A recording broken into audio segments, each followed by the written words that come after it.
Mithiire-ini yao ironania tuhi turi na ruo ya kiria kirerikana ni kuhahamwo kimwiri ni mundurume umwe.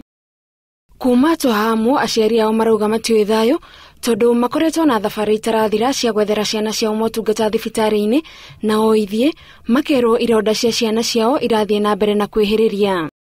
Tuhi tutu turauga twathiite icera mathaa ma thinacara cia hwaini na magicemania na mundurume ucio uria wamahenereirie na magithie nyumba-ini imwe ya gukoma mwena wa Subukia. Akakomboa nyumba mbili, room mbili. Nyesa alikomboa room mbili, tukafanya nini? Akatuambia je tutafuata sheria zenye anasema. Sisi tukamwambia sawa. Akauliza huyu nani ataenda kwa kwanza, huyu akasema aje niende nikiwa kwanza. Sasa mimi alimalizia na mimi.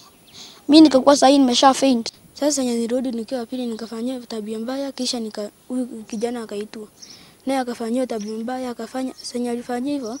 Baadaye asubuhi nikakuta tena amefaint. Huyo mzee tena alikuwa akashapotea. Atafanirie giko giki na agicoka kura utuku. Tuhi tutu tugitigwo na ruo tutoi wa gwika. Rifoti cia thibitari ikionania ni manetwa hamirwo. Rifoti yahurirwo ceceni-ini ya borithi ya Kirengero na tuhi tutu turauga no tuhote kuonania mundurume uria wamekeire giko giki. Hiyo kesi ni kama wanataka kuipeleka hivi. Sasa hujui hao watu ya bahati kama ni kukura wamekura ama walikuwa kufanya nini huko.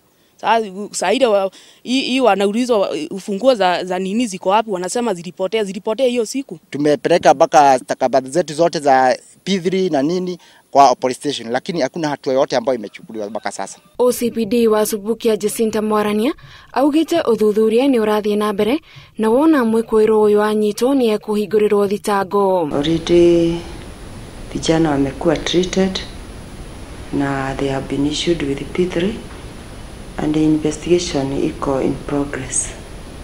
The DCI is handling the matter. Girifuatira Inoro TV, Jitagwo Gathoni, Wajihia.